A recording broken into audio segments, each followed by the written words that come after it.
యమునకి ఏం కావాలి అని ఎప్పుడైనా అడిగారా? ఆ, యమునకి ఏం ఇంత కావాలి? మంచి క్వశ్చన్ అడిగారండి. మీరు నన్ను ఎమోషనల్గా కనెక్ట్ చేయాలని చూడకండి మీరు. ఇంతవరకు మా పిల్లలు తప్ప ఎవరు అడగలేదు. అంటే మా హస్బెండ్కు తెలియదు ఏం అడగాలి అని తెలియదు ఆయనకి.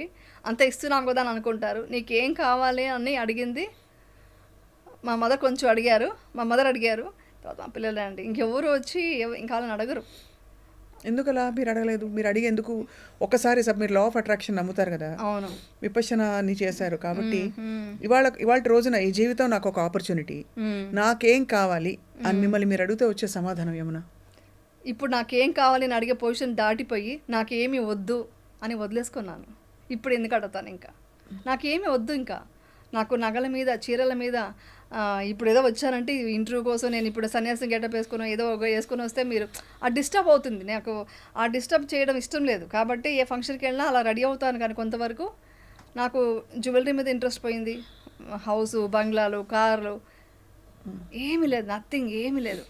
ఉన్నది ఉన్నట్టుగా లైఫ్ని చూస్తూ ఓకే ఇది దక్కిందా ఈరోజు, ఓకే నాకు ఈ ఫుడ్ దొరికింది, ఈ ప్లేట్లోకి నాకు ఈరోజు ఈ ఫుడ్ వచ్చిందంటే దీని వెనకాల ఎంతమంది ఒక గ్రాటిట్యూడ్తో నేను భోజనం చేయాలి. నాకు కావాల్సిన 2 పూట్ల భోజనం అండి. నాకేం కావాలని అడిగారు కదా, నాకు కావాల్సిన 2 పూట్ల భోజనం, మేము మెడిటేషన్ చేసుకోవడానికి ఒక ప్రశాంతమైన ఒక ప్లేస్ అంతే. ఇంకేమీ కోరికలు లేవు.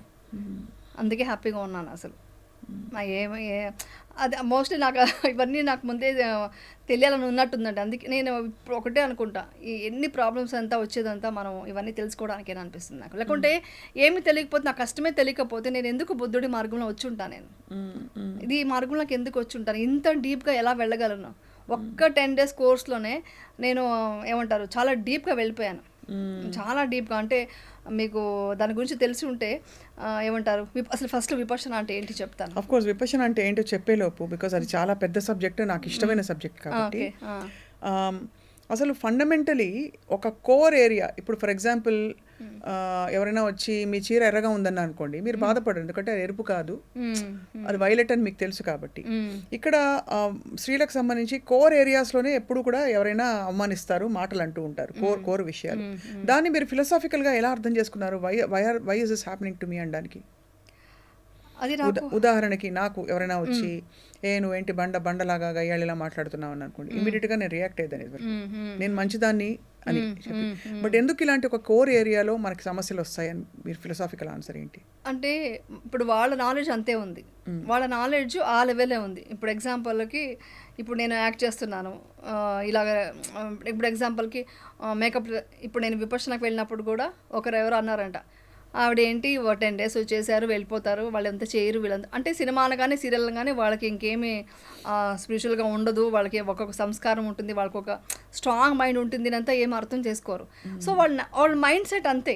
వాళ్ళ ప్రపంచం చూసింది ఆ కోణంలో చూశారు. వాళ్ళ కోణానికి వెళ్ళి నేను ఆన్సర్ చెప్తే నేను ఆ లెవెల్కి వెళ్ళిపోతాను. సో మనం అప్పుడు ఆన్సర్ చెప్పకూడదు. సో మనం ఏంటో మనకు తెలుసు కదా.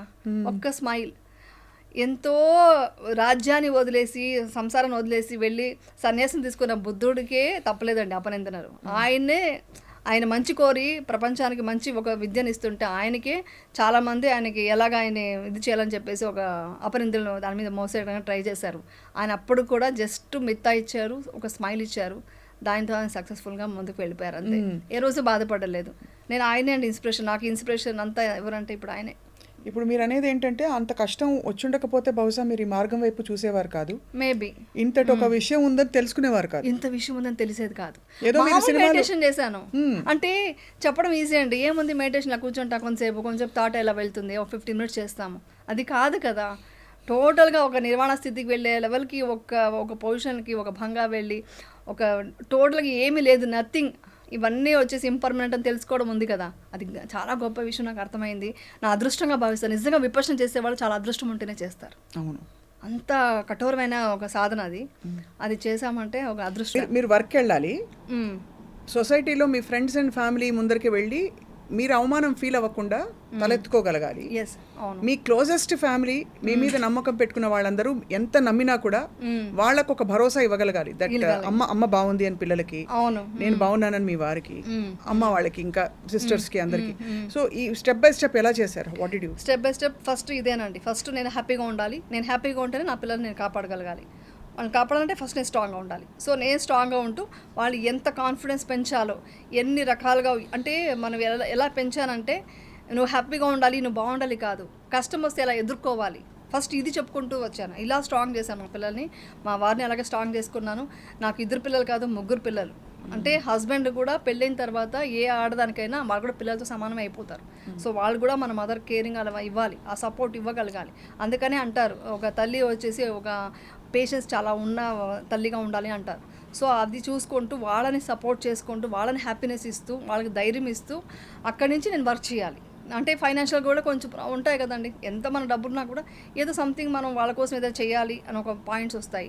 కొన్నిసార్లు వచ్చేసి మనం వర్క్ చేస్తే వాళ్ళకి హ్యాపీ ఫీల్ అవుతున్నారు. మా పిల్లలకు ఏంటంటే నేను ఇలా ఇంట్లో కూర్చొని అంట్లు తోముకుంటూ వంట చేయడం ఇష్టం లేదు, నేను అది హ్యాపీగా ఫీల్ అయ్యాను. బట్ వాళ్ళకి ఇష్టం లేదు.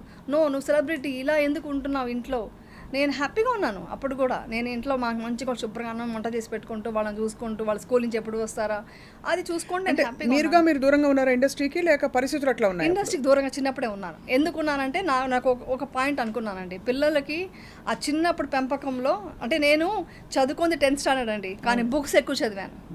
బుక్స్ వల్ల సైకాలజీ వల్ల పిల్లలకి ఆ ప్రొటెక్షన్ మదర్ ఎంత ఇస్తే వాళ్ళంత స్ట్రాంగ్ అవుతారు, వాళ్ళకి ఆ సెక్యూర్డ్ ఫీలింగ్ ఇవ్వాలనేది నేను ఎప్పుడో చదువుకున్నాను. సో అందుకని ఏం చేశాను, సినిమా సీరియల్ ఏది వచ్చినా చేయలేదండి. చాలా సినిమాలు వచ్చాయి నాకు, కన్నడ మూవీస్, తెలుగు ఇండస్ట్రీ నుంచి చాలా సినిమాలు వచ్చాయి. చేసినా కూడా నా పిల్లలకి ఒక రేంజ్ వచ్చేంత వరకు, అంటే వాళ్ళు ఒక లెవెల్కి వచ్చేంత వరకు వాళ్ళకి ఎంత అంటే వాళ్ళ ఫుడ్ దగ్గర నుంచి వాళ్ళకి ఒక ఏమంటారు, ఒక సమాజంలో ఎలా బ్రతకాలి, ఎలా డిసిప్లిన్గా ఉండాలి, ఒక సంస్కారం ఎలా నేర్పించాలి, ఇవన్నీ నేర్పించుకుంటూ వాళ్ళ స్కూల్ నుంచి వస్తే నేను వెయిటింగ్గా ఉండేదాన్ని. వాళ్ళు ఎప్పుడు వస్తారా, వాళ్ళతో ఎప్పుడు మనం అంటే అలాగని ఫన్నీగా, చాలా ఫన్నీ అనమాట. నేను ఎక్కువ ఫన్ చేసేదాన్ని వాళ్ళతో, కామెడీ చేసుకుంటూ వాళ్ళకి తినిపించుకుంటూ అలా సరదాగా ఉన్న దీని నుంచి తర్వాత వర్క్ చేయాల్సిన పరిస్థితి వచ్చింది. వర్క్ చేయాలి ఇంకా అనేసి నేను అప్పుడు మళ్ళీ ఏం చేశాను, ఫస్ట్ నాకు అసలు ఎంత లా ఆఫ్ అట్రాక్షన్ మీద నమ్మకం ఉందంటే, నేను ఫస్ట్ డిప్రెషన్లో ఉన్నప్పుడు హాస్పిటల్లో కూర్చొని ఇలాగా ఇంకా వెయిటింగ్ అనమాట, రిసెప్షన్లో ఉన్నామన్నమాట డాక్టర్ని కలవడానికి. అప్పుడు ఛానల్ ఈటీవీలోనే నర్తనశాల అనేసి ఒక ప్రోగ్రామ్ వస్తే అందరూ సెలబ్రిటీస్ డ్యాన్స్ చేస్తున్నారు. నాకు ఇలా డ్యాన్స్ చేయాలని ఉంది, సెలబ్రిటీగా వెళ్ళాలని ఉంది, ఇలాగా ఒక పవర్ఫుల్గా నేను dance, I want prove my self, నేను ఇంకా అంత ఎనర్జెటిక్గా ఉన్నా చేయాలని ఉంది. అంటే టక్కని మా వారు చూసి, నువ్వు ఉన్నది హాస్పిటల్లో, నువ్వు డిప్రెషన్లో వచ్చున్నావు, నీకు ఏంటి నమ్మకం అన్నారు. నాకు నమ్మకం ఉంది, నేను ఏదో చేయబోతున్నాను, నమ్మకం నాకు ఎక్కడో అనిపిస్తుంది అని చెప్పేసి అలా స్టార్ట్ చేశాను. ఇంటికి వచ్చి డయట్ స్టార్ట్ చేశాను. డయట్, ఫ్రూట్స్ అని, అదని ఇదని, అంటే ఫుల్ స్ట్రెస్ అయిపోయి ఉన్నాను. అవన్నీ పోగొట్టుకోవాలి ఫస్ట్ అని మెడిటేషన్ స్టార్ట్ చేసి, మీరు నమ్మరు, నాకు అప్పుడు విపక్షణ తెలీదు. నేను ఊరికి దీంట్లో అంతా అక్కడక్కడ యూట్యూబ్లో అక్కడ చూసి ఇక్కడ చూసి అక్కడ బుక్ చదివి అన్నీ నేర్చుకొని, మహావతార్ బాబాజీ ఉన్నారు కదా, ఆయన బుక్స్ అన్ని చదివి ఆయనలాగా, అంటే నాకు ఎప్పటి నుంచో ఉంది చూడండి, నాకు ఒక సోల్ ప్లాన్లోనే ఉంటుందంట ఇవంతా. సో నాకు ఆ మహావతార్ బాబాజీని తలుచుకుంటూ మెడిటేషన్ స్టార్ట్ చేశాను. నేను ఇప్పటికీ వాట్సాప్లో ఎప్పుడన్నా ఆయన ఫోటో పెట్టారంటే, ఏంటి ఏడ్చావా అందుకే ఆయన ఫోటో పెట్టామని అడుగుతుంటారు మా ఫ్రెండ్స్ అంతా, ఒక తెలిసిపోతుంది. సో అలా స్టార్ట్ చేసుకుంటూ మెడిటేషన్ చేసుకుంటూ ఐ వాంట్ టు వర్క్, నేను ఏదో సాధించాలి, ఏదో చేయాలి. అంటే you fat your depression like that? Yeah, అలా బయటకు వచ్చాను నేను వచ్చాను. ఒక టాబ్లెట్ తీసుకుంటూ ఒక డాక్టర్ దగ్గరికి వెళ్ళలేదు. నాకు నేనే మోటివేట్ చేసుకుంటూ మెడిటేషన్ 6 hours మెడిటేషన్ చేసేదాన్ని. అంటే పిల్లలు వెళ్ళిపోయాక ఏం చేస్తాం, ఇంకా ఆ టైం అంతా నేను ఇలా చేసుకున్నాను. ఏడుస్తూ కూర్చోంటే అవ్వదు, తెలిసిపోయింది. ఇంకా ఇది ఏ సంవత్సరంలో యమునా? 2011లో ఇన్సిడెంట్ అయిందా. 2012 నుంచి స్టార్ట్ చేసి 2013 అంతా నేను స్ట్రాంగ్ అయిపోయాను. 2014 అంతా నేను ఇండస్ట్రీకి వచ్చాను మళ్ళీ. అంటే ఎందుకు అనిపించింది ఇంకా ప్రపంచాన్ని వదిలి వెళ్ళిపోదామని అంత దారుణమైన థాట్? అంటే ఏంటి, అవమానాలు, ఎప్పుడు తప్పు చేసేది వేరే అండి, ఏమీ చేయకుండా ఏమీ లేకుండా అంటే ఒక లొకేషన్లో ఒక్క బ్యాడ్ వర్డ్ మాట్లాడితే నేను చాలా రెబల్గా ఉంటాను. ఎలా మాట్లాడతావు, అలా మాట్లాడకూడదు, నా లొకేషన్లో డిసిప్లిన్ ఉండాలి. ఇప్పటికీ నేను అలా నడుచుకుంటున్నాను. నా లైఫ్లో ఇంత బ్యాడ్ ఉంటే నేను ఎవరికి మోటివేట్ చేయాలి, ఇంకా నా పిల్లల్ని ఏమని చెప్పాలి, నేను ఎలా పెంచాలి, అది వస్తుంది కదా ప్రాబ్లం. అక్కడ నాకు వద్దు అని అయిపోయింది నా వల్ల. అంటే నాకు టైం లేదు, నాకు ఎవరు సపోర్ట్ చేసేవాళ్ళు లేరు. ఫ్యామిలీ అంటే వాళ్ళే బాధలో ఉన్నప్పుడు వాళ్ళని వెళ్ళి నేను ఏమంటాను, నాకు సపోర్ట్ చేయండి, నేను ఇలా ఉన్నానని చెప్పలేను. వాళ్ళని ఇంకా నేను స్ట్రాంగ్ చేసుకోవాలి. ఇలాంటి సిచ్యువేషన్లో ఎవరు రాలేదండి, ప్రామిస్ చెప్తాను. చాలా తక్కువ మంది వచ్చారు. ఇంకొకరు చెప్తే ఒకరు బాధపడతారు కాబట్టి ఎవరు వచ్చారు ఎవరు పోయారు చెప్పను. తక్కువ మంది బంధువులు చాలా తక్కువ. కానీ ఒకటండి, నేను ఎవరిని బ్లేమ్ చేయను. ఈవెన్ సోషల్ మీడియాని కూడా ఇప్పుడు బ్లేమ్ చేయాలి. ఒకప్పుడైనా కోపంతో తిట్టాను, కానీ ఇప్పుడు వాళ్ళని కూడా బ్లేమ్ చేయట్లేదు. ఓకే, వాళ్ళు నా వల్ల కొంచెం రేటింగ్ వస్తుందని ఏదో కొంచెం పాయింట్స్ కోసం రాసుకొని అంతే. అంటే వాళ్ళని కూడా మిత్తా ఇవ్వడం అంటే మంగళమైత్రి అంటే మనం విపక్షణలో ఓకే లీవ్ నువ్వు కూడా హ్యాపీగా ఉండు అని వదిలేయడమే ఇప్పుడు. సో ఎవరిని బ్లేమ్ చేయట్లేదు, సిచ్యువేషన్ అలా ఉందిలేండి, నేను ఎవరిని బ్లేమ్ చేయలేదు. సో నాకు నేను కరెక్ట్ చేసుకోవాలి. సో నాకున్న సమస్యని అంటే మనకి ఛాలెంజెస్ అంటే ఇష్టం చిన్నప్పటి నుంచి, ఏదైనా అనుకుంటే సాధించే అలవాటు ఉంది. సో అందుకే నాకు ఇచ్చారేమో భగవంతుడు, నువ్వు ఏం సాధిస్తావు, నువ్వు ఎంత స్ట్రాంగ్గా చూద్దామని టెస్ట్ చేస్తున్నారేమో అనుకొని అక్కడి నుంచి లైఫ్ స్టార్ట్ చేసి డైట్ చేసుకుంటూ తర్వాత వచ్చి షూటింగ్స్కి వెళ్ళాలన్నప్పుడు పిల్లలకి నేను వదులుకోకూడదు కదా. మార్నింగ్ లేచి 5 o'clock లేచి వాళ్ళకి వంటలు చేసేసి బాక్సులు సరిదేసి అన్నీ చేసి షూటింగ్ వెళ్ళి మళ్ళీ షూటింగ్ చేసుకొని ఇంటికి వచ్చి మళ్ళీ వాళ్ళని కేర్ తీసుకుంటూ ఒక్కొక్కసారి వాళ్ళు తర్వాత నేను బోర్డింగ్ స్కూల్లో వేయాల్సి వచ్చింది. అంటే 10th స్టాండర్డ్ అన్నప్పుడు కొంచెం ఎడ్యుకేషన్ ప్రాబ్లం అవుతుందని అంటే అప్పుడు వేస్తే ఫోన్లోనే మాట్లాడుతూ మోటివేట్ చేసేదాన్ని. నేను ఎగ్జామ్ రాస్తుంటే నీ పక్కనే ఉన్నాను అని ఫీల్ అవ్వు, ఐఎమ్ దేర్, నేను ఎక్కడున్నా నీ మీద నాకు ఉంది, మదర్ ఉంది, అక్కడ అఫెక్షన్ ఉంది నాకు. అంటే ఇదంతా కొంచెం అనుకుంటాం లా ఆఫ్ అట్రాక్షన్ ఉందండి. అది చాలా నేను డీటెయిల్గా చెప్తే మీకు అర్థమవుతుంది. నేను మా అమ్మాయి చెప్తే నువ్వు నా పక్కన ఉన్నాం అనుకుని రాశానమ్మా, హ్యాపీగా రాశాను అని చెప్పేదన్నమాట. స్కూల్ టాపర్ అండి, ఐసీఎస్సీలో దీంట్లో స్కూల్ టాపర్ అండి. దట్ ఈస్ ఇది అచీవ్మెంట్. విశిష్ట కౌశిక కూడా అలాగే చదివిన తర్వాత ఎలా అనేదంటే మా Kaushika every time first rank boring ఈసారి వదిలేద్దాం అనేది, అంటే ఆ లెవెల్గా వెళ్ళిందనమాట. సో ఇవంతా నాకు నేను పిల్లలకు అర్థమైందా యమునా ఏం అంటే ఒక షేకప్ వచ్చింది ఫ్యామిలీలో, అమ్మ ఇలాగా కదిలిపోయింది, అమ్మకి ఇలా కష్టం వచ్చిందని అర్థమైందా పిల్లలకి చిన్నప్పుడు? నేను చెప్పలేదు కానీ తర్వాత నేను అర్థం చేసుకున్నాను. అవంతా చాలా చెప్పాను టీవీ మళ్ళీ ఆ టాపిక్లు అంతా చెప్తే మళ్ళీ ఎమోషనల్ అవ్వడం వద్దు. కానీ వాళ్ళు ఏ లెవెల్ స్ట్రాంగ్ అయిపోయారంటే ఇప్పుడు నాకు యాక్చువల్లీ అనిపిస్తుంటుంది ఓకే అన్నీ అచీవ్ చేశాను, మేము సాధించాము, మేము ప్రూవ్ చేసుకున్నాము, హ్యాపీగా ఉన్నాము ఫ్యామిలీతో. వాట్ నెక్స్ట్ ఏంటి? నెక్స్ట్ మా పిల్లలకి వచ్చేవాళ్ళు రేపు వాళ్ళేమంటారు అంటే ఇది మాట్లాడవచ్చు లేదు, మా అమ్మ ఇప్పుడు కూడా తిడుతుంది ఇవన్నీ మాట్లాడితే. కానీ అది ఒక భయం లోపల ఉండేది నాకు మొన్నటిదాకా ఏంటి రేపు పొద్దున వచ్చేవాళ్ళు క్వశ్చన్స్ ఏమైనా అడుగుతారేమో, నేను మా అమ్మాయికి ఎలా పెళ్లి చేయాలి ఏంటి అని ఉండేది. మా అమ్మాయి ఒకటే చెప్పింది, అస్సలు మనల్ని నమ్మి అర్థం చేసుకొని వచ్చేవాళ్ళు వస్తారు, వచ్చినప్పుడే మనం వాళ్ళకి ఇచ్చేద్దాం. మనకు రెస్పెక్ట్ లేని చోటు మనకు అనవసరం. మనం సెల్ఫ్ రెస్పెక్ట్తో ఇంత స్ట్రాంగ్గా మనం ఎవరి మీద డిపెండ్ అవ్వకుండా ఉన్నాను నేను. తను ఇప్పుడు వర్క్ చేస్తుంది ఇండివిజువల్గా, తను మంచి అవార్డు తీసుకుంటుంది కూడా ఒక ఆఫీస్లో దీంట్లో. సో నేను ఆ పొజిషన్ ఉండేటప్పుడు ఎందుకు బాధ అవుతావు, ఎందుకు పట్టించుకుంటావు వేరే వాళ్ళ గురించి, అలా అంత స్ట్రాంగ్గా ఉన్నారు ఇప్పుడు. బాగా అర్థం చేసుకున్నారు పిల్లలైతే, చాలా స్ట్రాంగ్గా ఉన్నారండి. నాకంటే స్ట్రాంగ్ వాళ్ళే యాక్చువల్లీ. నేనే కొంచెం సడన్గా ఎంతైనా మదర్ కదా, కొంచెం ఒక స్టెప్ వెనక్కి వెళ్ళినా మళ్ళీ నాకు పుష్ ఇస్తారు వాళ్ళు.